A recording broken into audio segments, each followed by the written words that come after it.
Zayden high out. How will the Tar Heels adjust on 94 feet of UNC? Gordy to Black. The time, 18. Shot, Jordan! Michael Jordan! Swicker for the defense and the rebound. That's a good effort by Swicker.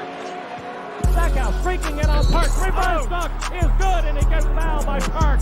Oh my goodness, what a dunk by Stackhouse. I think that he brought him back so quickly, but you know what? They're down the in fairness.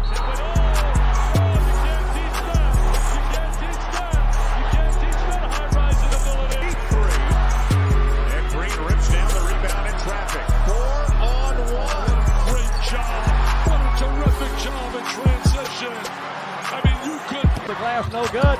Rebound followed by Hansbrough. Good! Carolina. Inside 30 overall. Love, top of the key. Alice, the bounce is over. Carolina. The Tar Heels have won the national championship. And that is it. There is a new team in college basketball. North Carolina takes the title. Happen any fighter. North Carolina is the 2009 national champion. And this year, the confetti is going to fall to North Carolina. They're not going to be denied this time. What is up, everybody? It is Wednesday, August 28th. You are tuned in to the 94 Feet of UNC podcast. I am your host, Linzel Graham. Before we get into it, I got a big special guest in the building with me today. First time here. He's here in the Zell Dome. I've named this Isaac. So I love that. It's brilliant. It's brilliant. Yeah, it's not the Dean Dome, it's the Zell Dome. Like, you know what I'm saying? So, but my guy Isaac Schade is in the building. Before we get into everything and him introducing himself, of course, he is a familiar face for those that know. If you don't know, you will find out. But make sure that you all like, comment, share, subscribe, hit that notification bell so that you don't miss out on any content that I provide for you guys. And you never know who may stop into the Zell Dome, right? Like, we got Isaac Schade in the building, right? Let's go. Like, this is a big moment. So we're not here for a long time, but we're here for a good time. So take your shoes off, relax a little bit, get you something to drink. And we here. Isaac, my guy, it's been a long time. It's been a long time. It's the first time, but it's been a long time in the making, for sure. How are you, my guy? Brother, I'm doing great. It's been, you and I were just talking about this before we got going. It's been a wild night because, behind the scenes, we're recording this Tuesday night after all the Zayden high wildness broke free. And so feel like I've been running around like a chicken with my head cut off all night trying to record a live show and answer emails and all sorts of. It's been bonkers, but it's been a good night. And Lenzel, I'm so happy to end it sitting here talking with you. My guy, I appreciate you stopping by. Like, this is an honor. Like I said, reached out to you. Like you said, it has been a crazy day. Like, my phone's been going off too. Like, I probably don't have a lot of the intel like you do, but my phone's been going off too about all of this news. So I guess, some people just value what I say. And 9 times out of 10, I've been right here lately about a lot of different things when it comes to Carolina, I guess you could say. So I don't know. I'll take it though. I'll take it. It's what comes with it, right? So it is what it is. So Isaac, for those that don't know, and for those that do know, Isaac is a familiar face. He is the host of Locked On Tar Heels, Locked On College Basketball. I think that's right, Isaac? You know what? I'm gonna just let you introduce yourself to everybody. You're doing great with it, Lenzel. Yeah, I host Locked On Tar Heels, Locked On College Basketball. These are both shows that are part of the Locked On Podcast Network. Our network does 5 days a week, 30-minute shows, just something you can listen to in your drive on the way to work, maybe while you're out for your daily if you run a 15-minute mile, which is about my pace. I'm slow. You go 2 times speed and it's over by the time you get done. So host both of those, man. It's an absolute joy to get to talk Tar Heels every day, to get to talk college basketball every day, man. It's so fun. Additionally, I'm a father. I have 2 kids whom I love dearly, a bride who's a Texan, man. They think that's the greatest state that ever walked the earth. And so, man, I just have a great life, and I love my people dearly. That's what's up. That's what's up. That's what's up. So, I mean, Isaac, we got to get into this topic today, man. Like we got some sad news in Chapel Hill. Sad news in Chapel Hill. So let's just jump right into it. So, I mean, the news broke yesterday about Zayden not being on the team. So your thoughts and everything about this. What do you think about everything? I'm sad, Lenzel, because I think the most important thing to say here before we say anything basketball related is to try and do our best to remember the humanity in all of this, right? Like, Zayden is a human being. He's not a robot basketball player. His family, his friends. And man, the way people start guessing and rumor milling and all of these things, anytime something like this happens, and I get that that's going to happen. That's the nature of the social media beast that we live in. But I think that's the first place to start, is to remember that in all of this, there are a bunch of humans trying to figure out life. And that's why people like you and I do this, right? Is to cover the stories of the young men and women that play these sports and these games we love at these universities we love. And so I think the first place to start is I'm sad. And man, my thoughts have been with the High family and everyone around them today. Right. Yeah, absolutely. Absolutely. I it hurts when you lose a family member. Like that's what we are as Carolina fans and alumni and things like that. Like, we're a family. We don't do the whole brotherhood thing like some other schools from down the road, I guess you could say. Family is much bigger than that. But it kind of feels like so surreal in a way. Like, because I mean, we've watched Zayden from the beginning since he got to Carolina. And for those that really study the game and study, as far as in this space, we noticed that Zayden has that edge to him. He's got a little grittiness to him, things like that.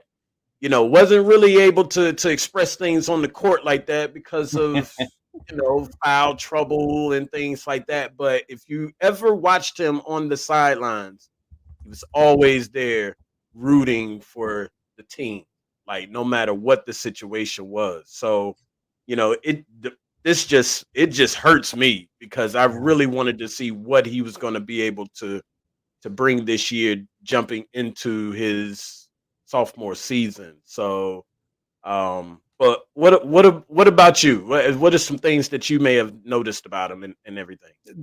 That's very appropriate. The story that sticks with me, Lenzel, is a scene from last year. Forgive me, I can't remember the specific game or the specific teammate, but there was a moment when Carolina had won a game. I feel like it was in dramatic fashion, and somebody was out on the court doing that like post-game interview after a massive performance. And the story goes that after that performance, most of the teams already run back to the locker room. Who's sitting there waiting at the tunnel, the mouth of the tunnel back to the locker room? Zayden is the teammate that stayed so that they could celebrate together before heading off to the locker room, to make sure that teammate, you just knew how celebrated he was. And it's like, man, those, you were talking about all those celebratory moments. And that to me is just such a great example of the person and teammate that Zayden is, and how much he cares for his brothers and wants to fight for them. So there's that side of it. That's the type of thing I notice. Obviously he's barking a lot. Probably sometimes it's some trash that we'd have to bleep out if we were talking about on here. But a lot of times it's just getting his guys going. And I think he was one. If we remember back to after Carolina won at Duke, and then everyone headed over right in front of the Duke student section, which, to be fair, they had been saying foul mouth stuff to RJ Davis pregame that You would Right. have to, your mom would wash your mouth out with soap if she heard you. But everyone went back over there, and I think he was one of the chief loudmouths in that moment. So Zayden's going to stick up for his teammates and do those kind of things. But, you know, like the on the court side of things, as you said, we didn't get to see a ton of it last year, but clearly an Energizer Bunny kind of guy, just brings it, right? He's ready to go, has some spring, has some hop, has some length and athleticism. And I think that's outside of the humanity piece that we already talked about. I think part of the bummer is obviously one of the big storylines this offseason is the unknown of Carolina's front court. We were hopeful that Zayden was going to take some steps forward. And while we didn't expect him to start, we did expect him to find a role for himself in a niche. And so, Lindsay, I'm bummed to not get to see what that was going to be. Yeah, absolutely. It's like I said, it just feels so surreal. I remember when the Duke game, after the Duke game had happened, I can't remember who I was listening to. I can't remember if it was you or if it was Andrew Jones From and Illustrated, from Tar Heel Illustrated, and I can't remember which one which one of y'all it was, but one of y'all said something in regards to like the crowd was throwing gumballs at the team as Carolina was waving by to the Cameron Crazies. And I mean, you see in the videos and in the clips, you see Zayden picking things up and kind of tossing them back to the crowd and everything. Like it was just, you know, and he was kind of like front and center, basically in front of the rest of the team. If you ask me, like he didn't get a chance to show a lot on the floor, but he was there to protect his guys. Like that's just who he was. And I think he loves Carolina. Like I really do. I truly do believe that. So, you know, it's just tough to see him not being able to play this year. So, you know, but hopefully we get a chance with seeing that, you know, after next year and going into the new season in 2025, 2026. So what are some things that, you know, because we've been hearing a lot of different things, like, I mean, you can imagine the thing. I'm sure you've heard the same things that I've probably heard. That's like, right. I mean, from just drugs to I mean, just so many different things.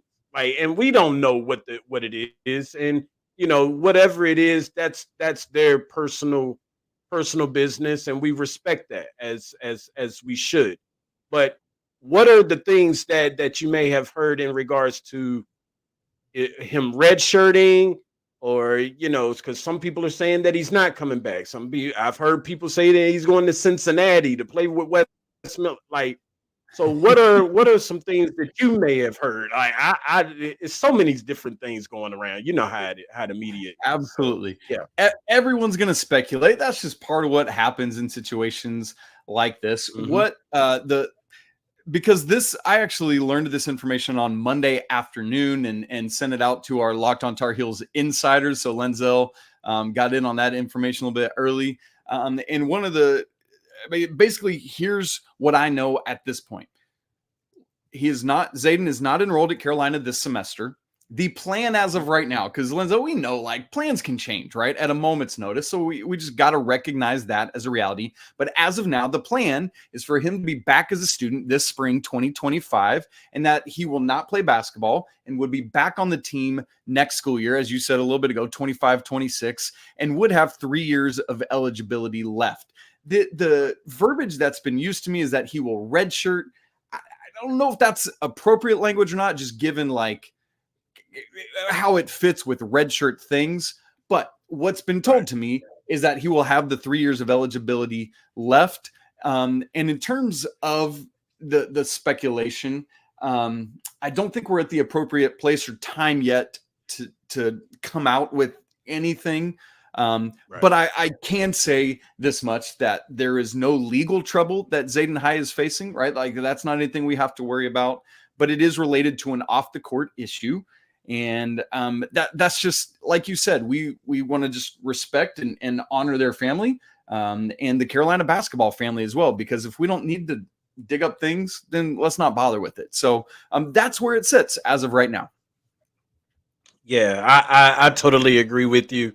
You know, I just I want everyone to really stop, and we know it's going to happen, but we need everybody to like stop with the narratives, like because that could all like I was talking to someone earlier today, that could also affect future players Mm. to from wanting to, and that may be interested in coming to Carolina. We've seen it happen in the past. Of course, we don't want to delve back into that in the history, but everybody knows who that is. But we've seen that happen, and the more that people push out these narratives, the more that it's going to pique interest as far Yeah. as players wanting to go other places. When right now, it's not the time to do that, especially when we're trying to bring in someone who has an announcement coming up next week that that is picking a school and committing to a school. Like, so right now, like, everyone needs to Pump the just brakes. relax. Yeah, pump the brakes, relax, take a drink, like do something, like get your mind off of things. Take your girlfriend to putt putt or something. Like, let's just calm down. Like, so I totally agree with you, but we'll just have to wait and see how things play out. Wish him nothing but the best, of Yeah. course. Him and his family.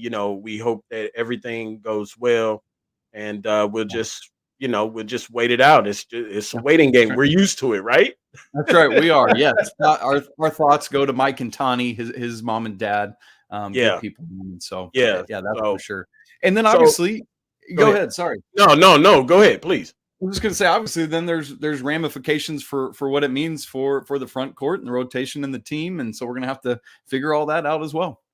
That's good that you mentioned that, because that was actually going to be like my next question anyway. Like, what does this great minds think alike, right, That's Isaac? right.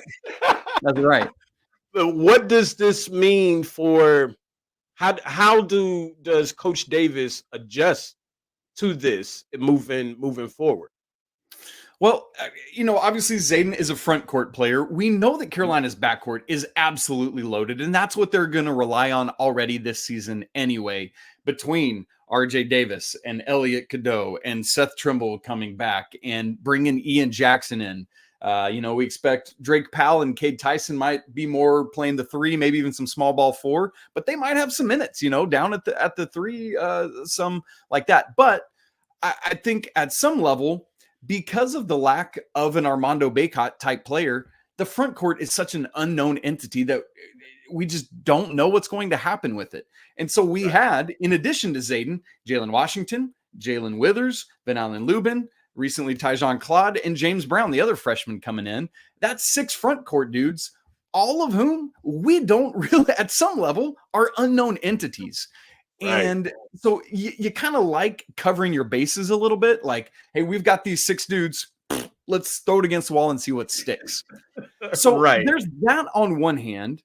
And we didn't expect Zayden to start. We didn't expect him to even be the 6th or 7th man. But I do think he was Right. going to have a role to play with this team. Right. Firmly what that was going to be, I don't think we know. And I don't think we would have known till probably ACC play fully what that would have been in January at some point. Yeah. But if I can go to a silver lining, this does unmuddy the front court waters a little bit. I don't think we expect James Brown to really get much burn at all. Maybe a little bit more now that Zayden High's not in the mix. But I think Right. the 3 guys that I feel like are going to get the most front court time are the Jalens and Van Allen Lubin. I think Tyjon Claude is maybe if not one of the top 2-3 rebounders on the team coming in. So he's going to have a role because Carolina needs rebounding help.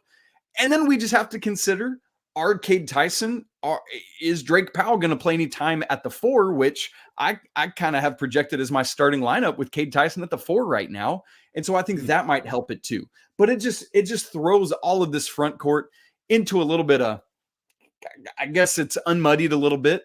And another silver lining is this gives Zayden High another year of development before hopefully he's back with the team next year. Yeah. It's funny. It's funny that you say that, because I actually was saying the same thing earlier when I was talking with someone that I know that's a Tar Heel fan, and I just told him like, listen, look at Zayden's situation.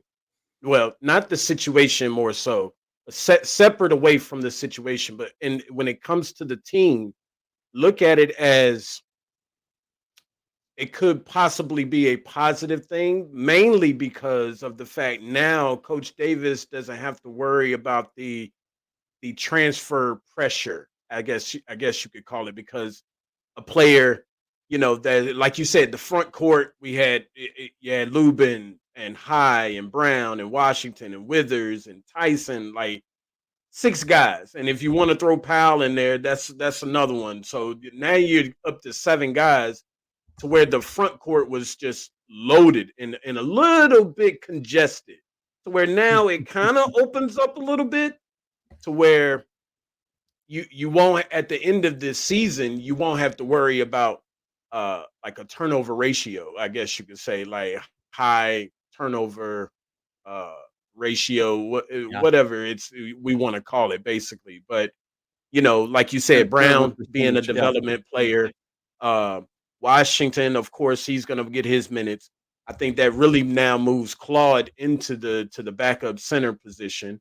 Um Withers, he's kind of in between the three and the four. I don't know if I really see Withers playing five, depending on how much bulkier he gets. Tyson, of course, I don't see him playing five, but 3-4. Yeah. And then, Yeah. of course, I don't know why I always forget about Lubin. I'm trying to get him into the rotation here, like, but I mean, he's another solid big man. Like, he may not be that in height, but he is that in size. So it kind of, And length. it gives And Coach length. Davis, yeah, it gives him a way to now kind of open up a little bit because, if High does come back next year, Withers will be gone, Claude will be gone, Washington will be in his senior year, Brown would be in his sophomore year. We don't know what Lubin or Tyson will do because if I'm both for They're both juniors, juniors, correct? so they'd each have one more year. Yep, and no more One COVID more year. eligibility. Yeah, RJ Exactly. So is the last class with COVID eligibility. right, exactly. So I mean, and of course, we're gonna pull from the portal. Hopefully we get some of these big these big commitments in, high school commitments. So it's gonna be interesting. I think that it might be a positive thing even though we do need him because the front court has been the question throughout the whole entire offseason, like why Carolina can't pick a big man, which has been my thing. Like I've had pet peeves with people about that. Like Carolina doesn't have any money, and I don't understand where that comes from, Isaac. Like I'm trying to figure it out here, buddy. Like I. UNC with no money don't have no money. That doesn't even to me. That don't even sound right. Like it go in the same sentence.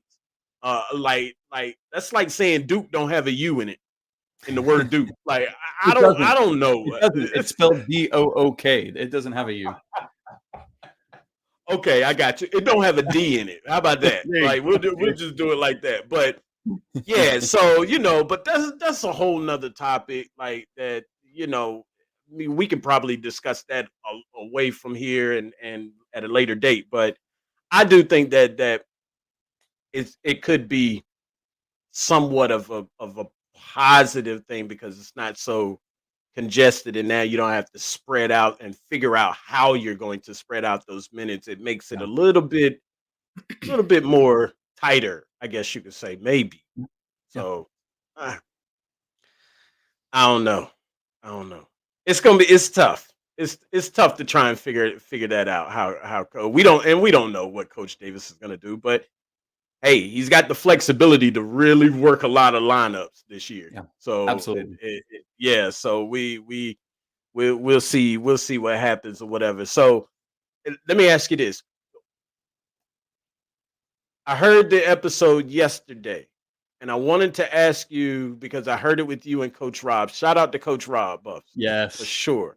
Yes. That's my guy right there. Like, got the book, as a matter of fact, Isaac. Like, I noticed that you had yours, I've got so I mine want to sitting right make here. sure. You know, yeah, we got to get it. If you haven't gotten it, you need to get it. Yeah. Carolina Basketball School History, Stories, and Drills by Coach Bill Robinson. It is on Amazon. I will make sure that I put it in the link. As you can see, me and Isaac have our copies. It That's right. is 251 pages. Am I right, Isaac? That's what mine 251. shows. Yep, 251 pages. So make sure that you all get out and get this. It is. I haven't really had a chance to get into it yet, but I it's haven't coming. yet either. I'm looking forward to it though. Yeah, absolutely, absolutely. So I guess my question would be, from listening to the show yesterday, you and Coach had a topic about the X factor Yeah. on the team. And I forgot who he picked, and I Coach forgot picked who you Drake. picked. But Coach picked Drake Powell. Okay. That's his X factor. Yep. okay, and then you picked. Wait a minute, don't tell me. I remember. Okay, I won't. Elliot Cadeau. That's right. That's absolutely right.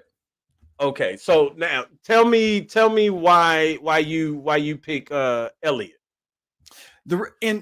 And I appreciate. Let me start by saying I appreciate coaches like the X Factor conversation to me, and this is part of why I wanted to have it. It actually came from a mailbag question from somebody on the Locked on Tar Heels Discord community, but was just asking about X Factors. And I always love the conversation because there's so many people that you could identify as X Factors, and so many skill sets that you could identify as X Factors.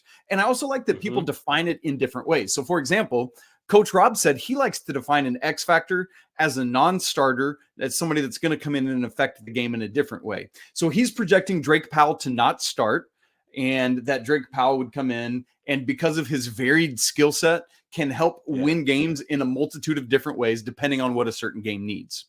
My argument for which I love and like I'm fully on board with, the reason I picked Elliot Cadeau is we know how critical a point guard is, college basketball in general, and at Carolina specifically. Let's reference 2012. Kendall Marshall breaks his wrist. Carolina is done, right? Ends up losing to Kansas in the Elite Eight in a year where I really wanted that rematch with Kentucky in the national championship game. Right. Anyway, make Anthony Davis. I mean, because if Carolina, let's just quickly think back. If Carolina wins that game, Anthony Davis never wins a national championship, and John Calipari never wins a national championship at Kentucky. Yikes. Anyway, coming back. That is true. Elliot Cadeau is my X factor because he is the straw that stirs the Carolina drink. I got my Whataburger drink from tonight. My family went to some Whataburger. Here's my straw. and I know it's like, but Isaac, RJ Davis, what about? And it's like, yeah, but look, who was the biggest benefactor last year on Carolina's team of having Elliot Cadeau? It was RJ Davis, right? Because it allows RJ to get off the ball. It also allows RJ not to have to compete for point guard / shooting guard duties with Caleb Love, like they always had trouble figuring that out.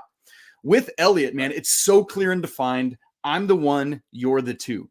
And so I truly believe that Carolina will go as Elliot goes, distributing, scoring, doing other things. And I think the key X factor within his game is his ability to shoot and stretch the defense from outside. Because if not, we're going to see exactly what Alabama did in the Sweet 16 last year. We're going to see what Duke did to him, where they're just sagging off, daring him to shoot. And he's got to be able to knock that shot down. So that, to me, that specifically Elliott's three-point shot is an X factor that will determine Carolina's ceiling this season. Yeah, like you said, like what do they say? The guards are the ones that really kind of win the championships and everything. So I mean, Elliot is I'm with you on Elliot. I do like Drake, but like you said, I mean, Coach Rob has a point, because it's kind of like, when you say the X factor, you want the ones that don't start. Yep. So like, that are in the starting lineup. So if I had to go with his definition of it, yeah, I think it's Jay Witt. I think, matter of fact, we talked about this. We did. We texted about I this think, earlier today. yeah, we did. We spoke about this, but I think it's Jay Witt. Obviously now with the changes that we just had here within the last 24 hours or so, a little less than 24 hours, I guess, but with the whole Zayden situation. But I think Jalen needs to focus more so on defense than offense. Like if we look at the what do you the games that were released on YouTube here over the summer with Yeah. them running the scrimmages and things like that. Um, Everybody seemed like they had stepped up like a notch. Like you see Elliott shooting the threes. You see, RJ, of course, being RJ. You see Ian and Drake doing their thing. You're seeing K Tyson, everybody. But I didn't really see Jalen doing what Jalen should do, not supposed to do, but should do. Like he was still taking threes and stuff, and he wasn't hitting them. And it's So weird. It's weird yeah, because it feels like that to me, more than even in a college basketball, like in a pickup game, that's where his skill set feels to me like it should thrive more than anything because he can run and right. gun, get a board and go, right? And so that I'm right with you. I'm like, even in a summer game, I don't trust your decision making. And if I can't trust it in a summer pickup game, how on earth am I going to trust you to not jack up an ill-fated three again like you did against Bama? Right, exactly. So and that's the reason but I do think that the focus, I think we have to come to grips and just bite the bullet and say, Jalen, you are defense. Like if we could get Jalen to be like, I don't think he's gonna get to the leaky level, Right. but if we can get Jalen to somewhat be a stronger defender, and he can be that one that front court, that lead front court defender, because we got the back court defenders. We know who they are, Trimble and Powell, And basically. Drake, yeah. So if we can get if we can get Jalen to be that defender in the front court, then I think that's more so of his game, and I'm hoping Coach Davis steers that way this season, because I think that would be more beneficial. And if he becomes that, Carolina will look a little bit more dangerous than I agree. people will think they will be, instead of him focusing on the offense, to where it just hasn't been clicking No. since he's been at UNC. Like, this isn't Louisville. Like, you had to take these shots at Louisville. So Yeah, that's right. naturally your percentage and everything is supposed to go up anyway, because you had to take those shots. I mean, Louisville was horrible. But now in a different system, yeah, let's dial it back a little bit. And I'm curious to see too. I feel like a lot of transfers in their second year at a school, like you think back to Cam Johnson, for example, in his second year, are having a lot of success. So I'm really curious to see, like last year, in the moments where Jay Witt understood his role, leaned into it, got a bunch of rebounds and putbacks or offensive rebounds and kickouts, whatever it was, man, that's when he was shining. Yeah. And so it's like, buddy, I know you had 40% from three or whatever that last year at Louisville. We don't need that from you. Every now and again, in the right moment, like Seth Trimble, that man knows when he should take a three and when he should not. Evidenced by the fact that he hit, was it 13 of 31 last year, 41.7% or whatever it was. That man knows when it's his moment. I feel like Jay Witt doesn't have that game feel like Seth. But if he could just like be kind of what we talked about with Zayden a little bit ago, be this like Energizer bunny, just snatching every rebound in sight, either putting it back up or finding a teammate. That's, as you're saying, man, that's where he could thrive and raise Carolina's both floor and ceiling. Yeah. I truly, I just truly see that for him. Like I like the call. I need Jalen to be if you ask me, he's the most athletic on the team in my eyes. I mean, just because of his height, his size, he's a flyer. He can get over the rim. Like because if he gets in the open floor and you got him and Elliott or RJ pushing the ball up the court with him, I mean that's an easy alley. Hey, let me ask you this, Lenzel. Let me pose you this. Go ahead. I'm thinking about it in real time. Do you think this is the most athletic team Hubert Davis has had? This is year 4. Yes.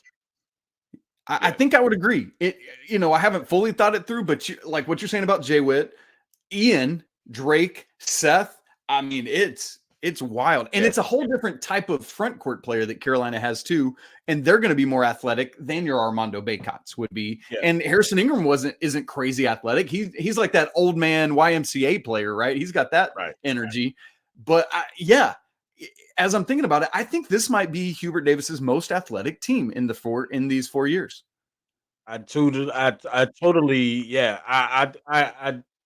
because if I had to match it with the team, it would be, it was the first year, 2020, his first team was 21-22. 21-22, yeah. And always years mixed up. That's Baycott. Brady's not the most athletic person in the world. Caleb's athletic, RJ's athletic, but man, more I think about it. The next year, the following year, when I think this team is the most athletic, but I guess I'm looking at players like Styles. You had Love. Tyler Nickel wasn't really athletic. As a matter of fact, if you ask me, he got slower when he got to Virginia Tech. I don't know, but I mean that's neither here nor there. Puff, not athletic. No, he wasn't. The poor guy's just Marco wasn't. Yeah, and DeMarco. So this is by far his best team. Yeah, by interesting. Far. Interesting. Yeah. Great minds think alike. Yes, let's go. I love it. I love it. So I think that Withers has to be that above the rim. I like the call. Yeah, I think he needs to be, if he can be that, then and because like you said, we don't need him shooting the threes and things like that. And to be honest with you, we don't. I mean, I'll take the threes if he can make them. I'll take twos, of course, if he can make them. But I need him. He should be jumping over everybody, like as athletic as he is.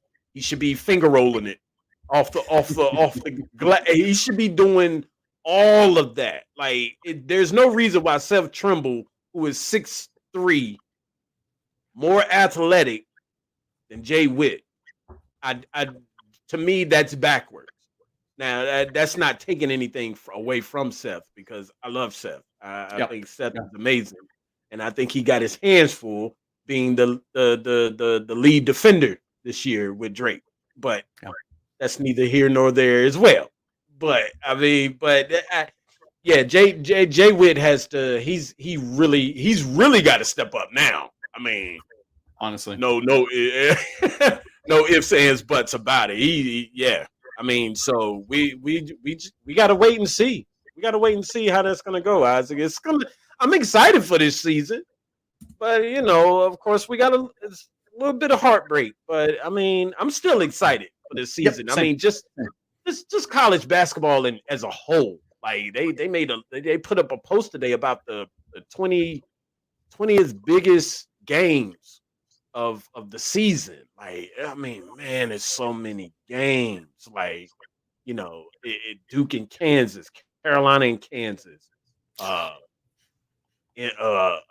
else? Duke and Kentucky, Arkansas and Kentucky, I think Baylor and Alabama. Like, it's so many games, man. So many games. And I'm so excited. I cannot wait. How much longer we got? 10 it was 10 weeks on Monday till the opening day. So like 9.5 now at this point. Yeah. So I'm looking forward to it. We're gonna have to do something, man. Get some live streams or something going so we can watch the games and kind of talk about them together. We got to figure something out, man. Or whatever. Like, got to see what we can do, Isaac. So let me ask you this last question before we get out of here, right? So I've had this conversation with quite a few people. The question that I've asked, and this pertains to coaches, right? If you, I guess this is two questions in one. Okay. Who is your Mount Rushmore for coaches? And who is your greatest coach of all time? What's always interesting about this question to me is there's very interesting and different ways to define greatest, right? Here are some of the parameters I might think of. I think the bottom line one that people go to, because it's the easiest to define objectively, is national championships or Final Fours or, most wins, things like that. By any of those metrics, you probably have to go with John Wooden, who has 10 national championships. Nobody else has more than 5. Or Coach K, who has the most wins of all time, right? Like I can't argue with either one of those. Here's a bonkers stat to me, Lenzel. Let me see. Can I quiz you? Can I trivia time you? Okay, let's go. Like I'm used to the trivia times on Locked On Tar Heels, but it is what it is. We got it on 94 feet of UNC today. Let's rock. Get it. There are 6 coaches ever that have 3 or more national championships. Who are they? Oh, only 6. Easy. Yeah, that's easy. Okay. Wait a minute. You said 3 or more. 3 or more. Okay. So we got Jim Calhoun. Yep. Bobby Knight. John Wooden. Yep. Adolph Rupp. Yep. Coach K. Yep. And Roy Williams. There it is, my man. 6, 4, 6, like a boss. And so, by that metric, how can you one national championship is like, okay, there's some people that could just find their way there. Like Kevin Ollie got one of those UConn championships. 2 is like, all right, you can't just luck your way into 2, but getting to 3 or more of these bad boys, all 6 of those guys for me would fall into a category unto their own. And let's be honest, I don't think Danny Hurley's very far away from joining them. I think he's going to get that 3rd one and be number 7. It to me, so there's national championships, there's Final Fours, there's wins, and then there is the balance of just strictly X's and O's coaching versus wins, also balanced with who are they training these young men to be? Right. And when you give me all 3 of those together, wins plus the coaching capability, like the on-court stuff, and the who are they making them to be, I do not think I could choose anyone other than Dean Smith when I get all 3 of those categories put together. Why? His goal, sure, was to make basketball players, but he was more concerned about turning them into functioning members of society who honored other people well. And I love that that's where we started our show with, in fact, was talking about the humanity in Zayden High, right? Right.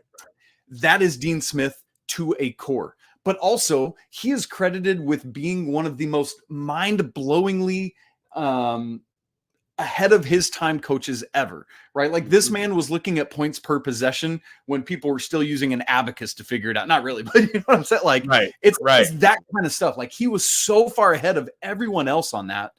And then he only, I'm going to put quotes there, only won 2 national championships, but for a long time was the winningest coach ever in college basketball. So for me, it is Dean Smith. And I know Duke fans would probably say sour grapes on you not saying Coach K. He's in the conversation, you guys. How could he not be?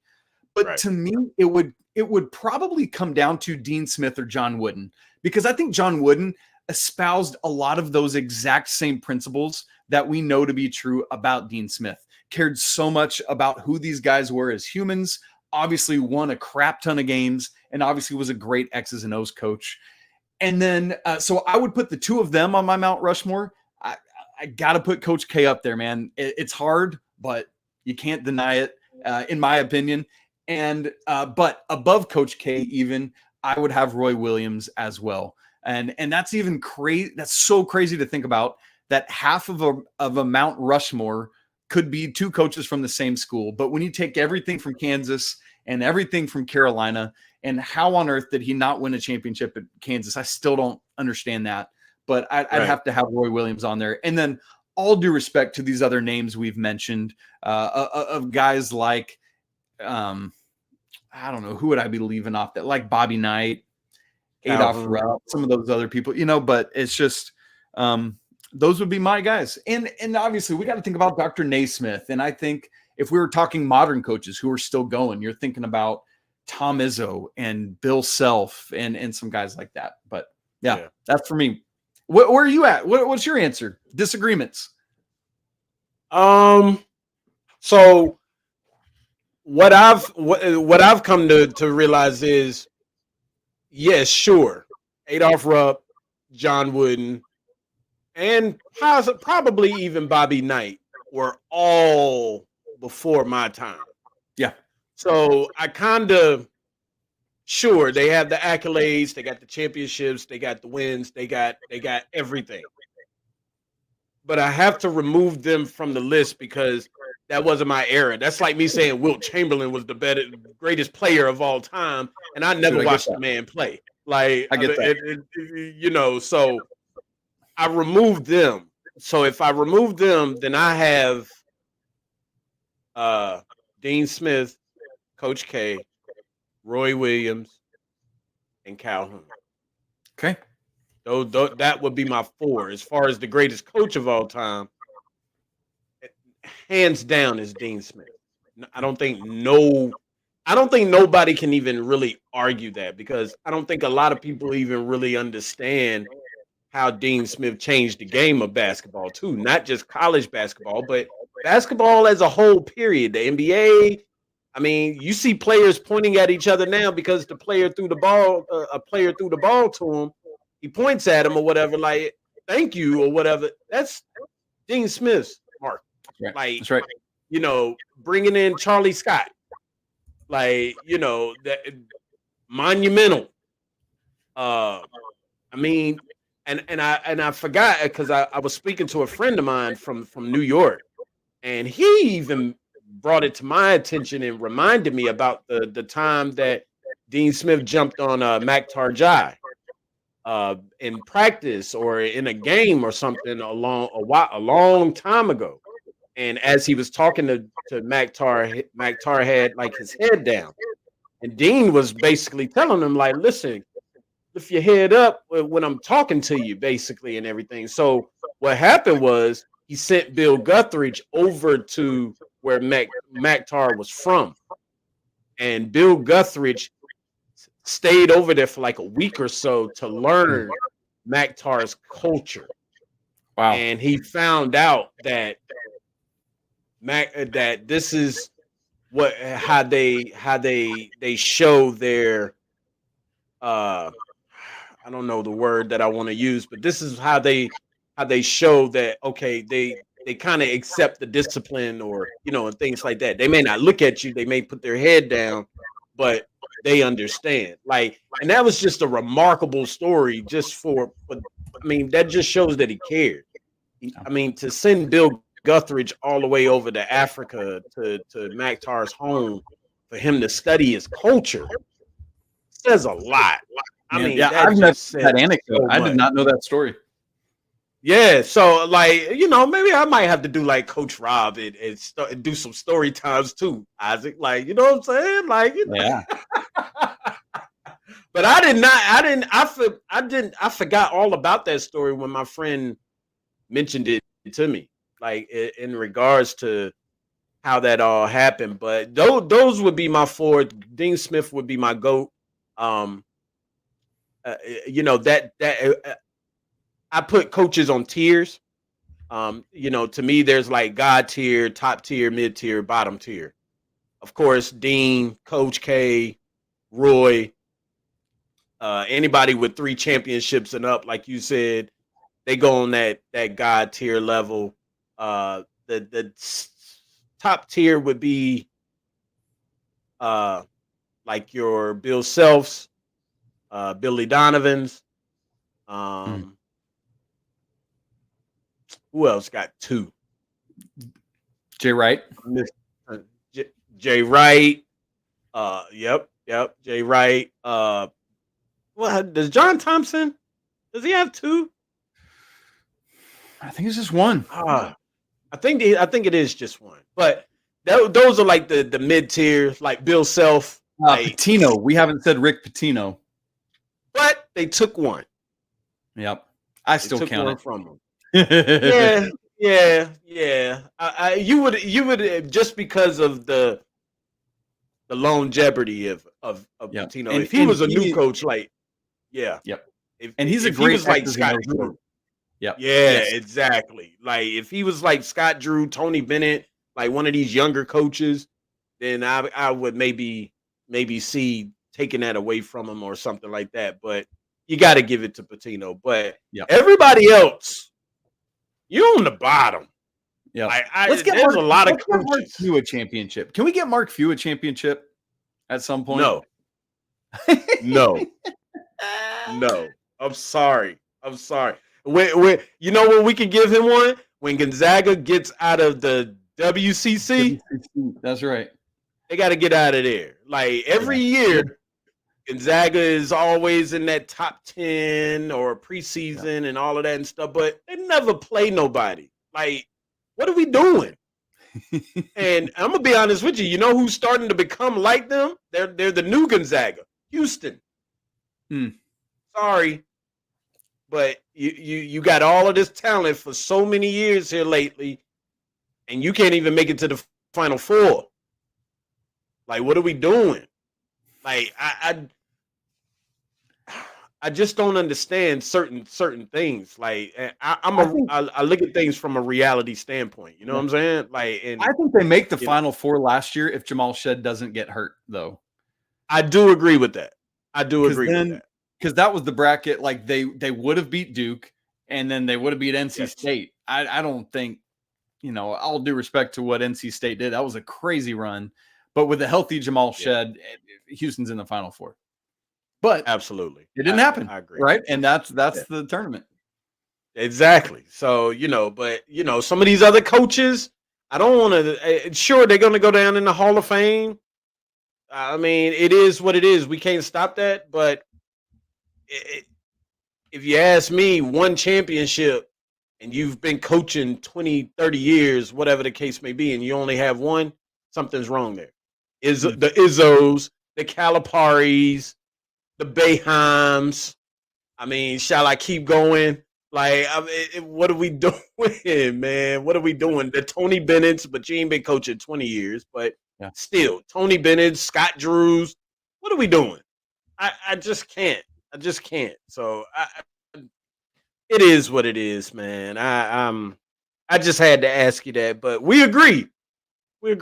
Dean Smith. Love it. Got to give it to him. Got to give it to the Dean. So listen, man. That's gonna wrap up everything. I appreciate you stopping by, like, and coming to the Zell Dome. You took some time out to come to the Zell Dome. I appreciate you, man. Tell everybody where they can find you and everything. I am most active from a social media standpoint on Twitter. You might call it X. I can't. Just at Isaac Schade, my name. 1 S, 2 A's in Isaac, and Schade has a C in it for some reason. It's German, and it means what a pity. So there you go. As we talked about earlier, you can find me hosting Locked On Tar Heels and Locked On College Basketball as part of the Locked On Podcast Network. We have a great Locked On Tar Heels Discord community. If you want to join a healthy Tar Heels like kind of message board kind of community, it's a great place to be, man. We have a blast in there. We're talking literally every day, all the time. If you'd like to be able to interact with me directly one-on-one through text, we've just started a Locked On Tar Heels Insider program where we text directly. You also get access. I'm a stats and numbers nerd, so I have all these stats and charts and datas and stuff like that, and you get access to every bit of it if you do this. So would love to have you come and be part of that as well. Absolutely, absolutely, absolutely. And listen, guys, I was the 400th member today, so I'm happy. Like Yeah, I joined the Discord. I'm an insider. Like, listen, we're like going. it's worth it. So make sure that you all get out. Make sure that y'all do that. Like very, very, very valuable information. You get things wait a little bit beforehand. Like it's real good. And it's a good community, especially in the Discord. They showed what do you call it? I felt the energy. Let's just say that. Yes. I feel the love. So And it's the off season still. You know what I mean? Like, come on. Well, man. Let me just give props to you, man. So happy for you as you're getting 94 feet of UNC going. I know, man, you're putting all this time and effort and energy in. And so really excited for folks to start finding your show more and diving into this thing, man. Just keep rocking. I'm proud of you and the great work you're doing. I appreciate you, Isaac. I appreciate it, man. And you know, I can't stop now. Like I told you when we talked, you know, a couple weeks ago, like the motivation and inspiration, like comes from you guys. Like, you know, watching you and watching, you know, Coach Rob and I even talked with Kilby earlier today. You know, with Pac, but listening to, you know, Andrew Jones at Tar Heel Illustrated, and then, you know, Sherelle McMillan and the guys over there at Inside Carolina. So, you know, just listening to them, like it just motivated me. Like I used to sit and listen to you guys, and then I sit up here and I'll be like, no, that's not it. That's not what he did. He didn't do it that way. And then I realized, oh, I'm not talking to him. I'm talking to myself here, like, you know, or whatever. So it kind of like, you know, it motivated me to say, you know what, let me just start me one and just do something, like, cool. You know, and see how things go. So, you know, listen, I truly appreciate it. My pleasure. You know, and anytime that you know, you want to come stop by the Zell Dome, you more than welcome. The invitation is always open. You know, and you know, I can't wait to get on Locked On Tar Heels. I can't wait. It's gonna be that's gonna be fun whenever that happens. We'll make it happen. But you know, it is what it is.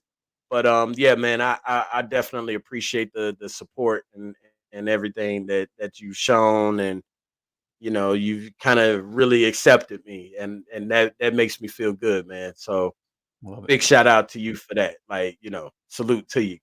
Dude, absolutely. Like I've told you, we're all in this together, and we're all just trying to bring the fans and everybody together and just have a great time talking Carolina sports, and that's what it's all about. Absolutely, absolutely. So, and listen, for everybody out there, I'm gonna make sure that I put all of Isaac's information and links and everything will all be in the description for you all to be able to go and follow him and touch bases with him, join the Discord, join the insider. What do you call it, Isaac? I just say insider. Yeah, that's great. Insiders are great.